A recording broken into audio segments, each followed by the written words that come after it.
A lot of folks have called Andy, America's dad. Why do you think all these years, the lessons that he taught on the show have continued to resonate with folk? Well, I think, first of all, I think Andy was always concerned about having really good stories on the Andy Griffith Show. I think he wanted to have stories that were believable and characters that were believable and people could relate to. That was the number one priority was on his show. So I think that helped people connect with him and the characters and the stories. They were just ones that people could relate to. So I think he did become kind of the father figure for America in a lot of ways. In fact, a recent poll, I think he won as #1 dad again over this past Father's Day. He was voted top TV dad. So I think he came across as a warm person and caring. And he always said the number one value on the show that he thought was the theme of the show was love. And that was what made the show work. So I think that thread goes through all of the episodes and all the characters. They really cared for each other and were friends and loved each other. And I think that was the quality that came across. Where does Andy Griffith, the actor, and the character that he played, Sheriff Taylor, rank among the most beloved, American television characters in your mind? Well, for me, pretty close to #1. I mean, all those characters. Don Knotts is Barney Fife. The funniest character ever on TV. Then we have George Lindsay, who was Goober. Another great character, we're an Aunt Bee, so many great characters. But Andy Griffith, they called it the Andy Griffith Show for a reason. That was his show, and he was involved in all aspects of the show, from that, not just the acting, but the writing, producing. He really was very hands-on. So I think there are very few people who accomplished that kind of thing with their career with a show like that. And then he went on to have Matlock, which ran for even more seasons than the Andy Griffith Show, and it was extremely highly rated. So to have two successful television shows, and then also success on Broadway with records and gospel music, won a Grammy, stand-up comedy. He did it all, and did it all very well. So it's really hard to find many people who accomplished as much as he did in an entertainment career. Let me ask you about a story that I've heard. I don't know that it's true, so it's not. Please don't be offended. I heard that Andy was so, emotionally moved after his Opry performance that he actually wept on the way back to the hotel. That it was just sort of the culmination. He never had any need for the Opry or reason to come until he did that gospel album. Right. I don't know about the part where he wept. He was a very emotional person, and I think it sounds believable to me. And I know that was a very important night for him. He really. It was at the Ryman even, I think, that night when he was there. I was there, and it meant a lot to him to be at the Opry. The Opry had always meant a lot to him, and he'd done some Opry things over the years, here and there, little appearances. He gave Earl Scruggs an award one time, not too long before he had his own Opry performance. It meant a lot to him. He loved country music. He loved gospel music, a very important part of his life. And so I think to be on the Opry stage and be able to perform like that, it was being a performer.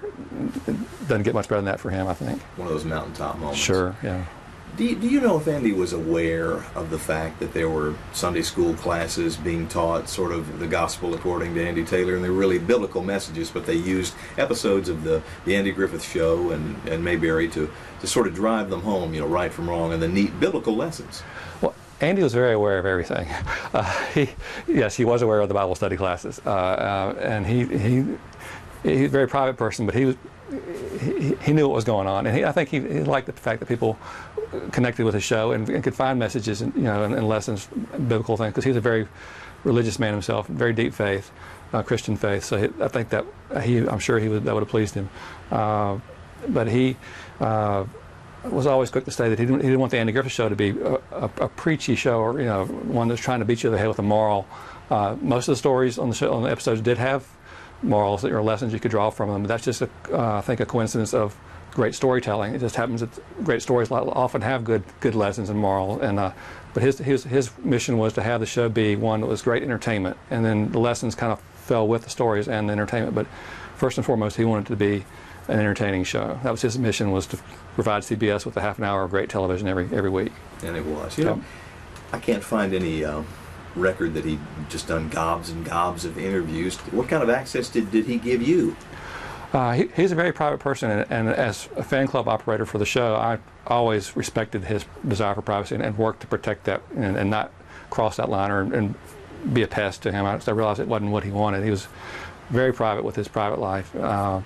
But through the years, I got to know him pretty well, and had a chance to work with him on some things, and really I always admired him, but really we became friends, and I really had a deeper admiration for him, working with him some, because I saw, you know, the way that he was probably the best writer I've ever been around. I mean, people don't realize he was a fantastic writer, not coming up with original stories necessarily. He said he never was good at coming up with an idea for a story, but as far as rewriting, like he did with the Andy Griffith Show episodes, and on Matlock in particular, he rewrote a lot of that and was very precise with language and really knew how to nuance things with words. He was as good with words as anybody I've ever been around, and it was an honor to be able to be with him sometimes when he was writing, and seeing how he worked and how he really understood the language and could work with words and things. So that was. Did you visit like the Matlock set or anything, or did you get to go to North Carolina to his home or anything, or around that neck of the woods?